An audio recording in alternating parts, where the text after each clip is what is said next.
You've heard that you need to submit an 811 locate request anytime you're planning to dig. So you might be wondering, what actually happens when you contact 811? Who answers your phone call or looks at your request once you submit it? How does this turn into this?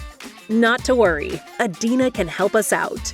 Adina used to work at your typical call center. She liked interacting with people and helping to answer their questions.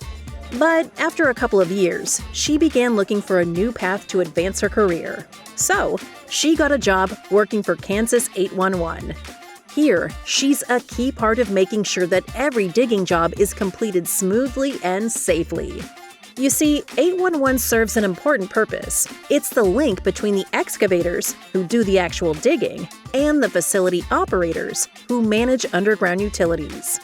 Adina is one of the many agents who diligently process the tickets submitted through the Kansas811.com website.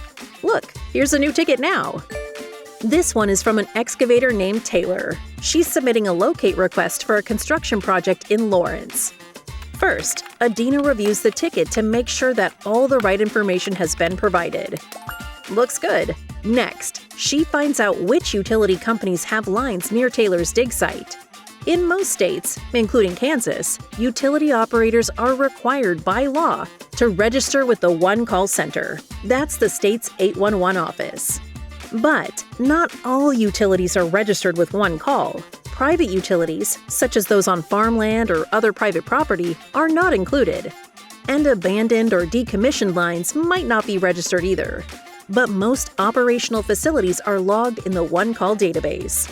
So Adina can easily see which company's utilities are located near the site where Taylor plans to dig. Adina alerts the relevant operators so they can send out a locator to mark their lines. For the average locate request, about 7 utility operators are notified. And then she's on to the next. Way to go, Adina!